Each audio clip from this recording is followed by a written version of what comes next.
Okay, let's review the June 15th episode of Impact Wrestling.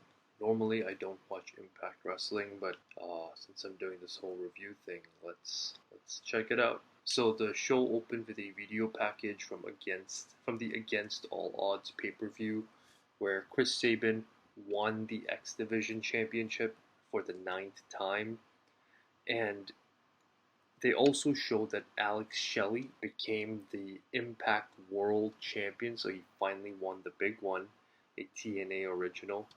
And of course, Nick Aldis, who used to be known as Magnus in TNA, became the new number one contender to the world title at Slammiversary. So Chris Sabin and Alex Shelley, they opened the show. They came out together with the Motor City Machine Guns theme. They talked about their success, and it was really cool, and also a little, I don't know the right word, so I'm just going to say weird, because I remember I first started watching TNA full time in 2007, and the Machine Guns were in their probably mid 20s at that point, and that was like 16 years ago. I was a teenager back then. Now I'm in my mid 20s, so around their age, and they're in their early 40s. So, some people, they look like they haven't aged a day, like AJ Styles or Randy Orton.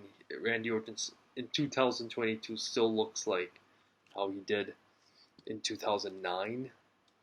Uh, but yeah, they definitely got older, and so it's just weird when you used to see those wrestlers who were in their 20s, and then like now, 1.5 decade later, they look much older. You feel older as well. But I'm really happy for them. Really happy for Alex Shelley especially. Always felt he had the potential to become world champion. Finally, he got to win the big one. And of course, really happy to see Nick Aldis getting pushed as well. I think he has the potential to be a top star, a main eventer wherever he goes. He did come out next. He interrupted and gave off a little bit of a heelish vibe in his promo, but it was a bit of a tease because he still was kind of being a babyface. He was praising Alex Shelley and all that. Then Trey Miguel came out with Kenny King and forgot the name of his apprentice. And then the three of them came to the ring to have a brawl with Sabin, Shelley, and Aldis. But then Giselle Shaw and her entourage came out. They came to ring. Giselle started talking about Trinity. Shelley, I think it was Shelley, asked her, "What are you even doing out here? This is not related to us." Trinity then comes out. Then Diona Perazzo, who's the Impact Knockouts champion that Trinity will have a title match with at Slammiversary.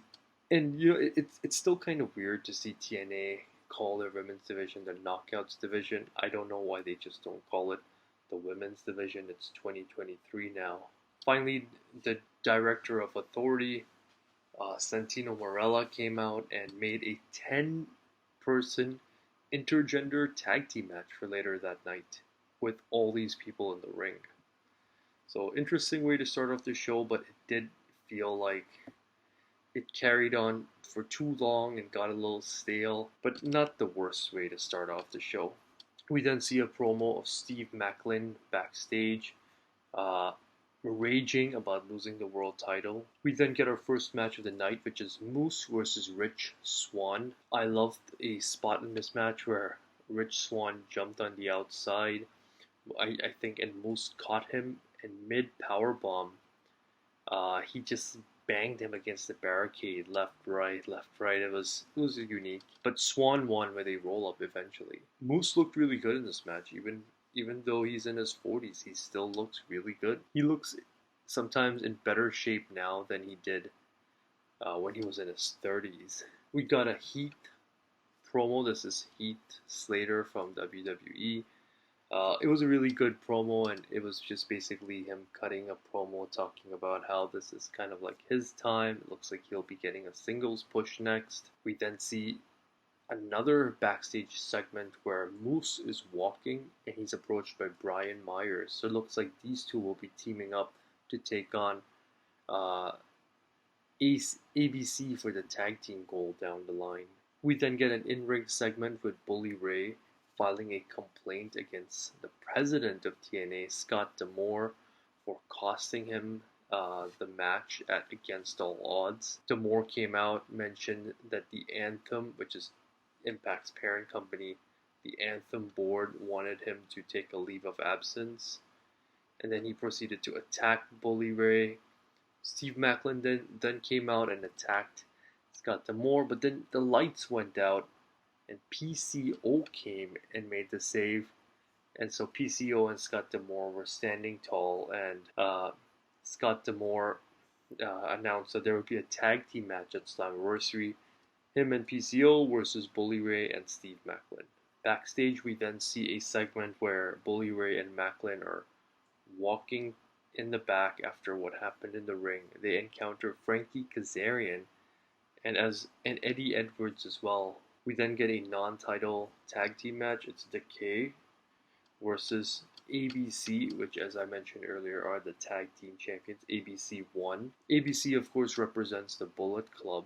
Finally, it's the big 10-person tag team match. The team of Alex Shelley, Chris Sabin, Nick Aldis, Trinity, and Deonna Purrazzo won. What was really interesting is right after Alex Shelley got the pin, and Nick Aldis got his world title belt for him, he then hit him in the head against it and walked out of the ring, officially turning heel. And so what I really liked is, it's probably a good thing that he did that, because every match needs a proper rivalry, and it just builds more interest for Slammiversary. But overall, it was a pretty stale show, to be honest. Not the best. Yeah, I mean, I'll probably try to watch Impact for a few more weeks, and maybe until Slammiversary at most, and then after that, maybe I might stop if it doesn't improve. It doesn't feel like it would be that good.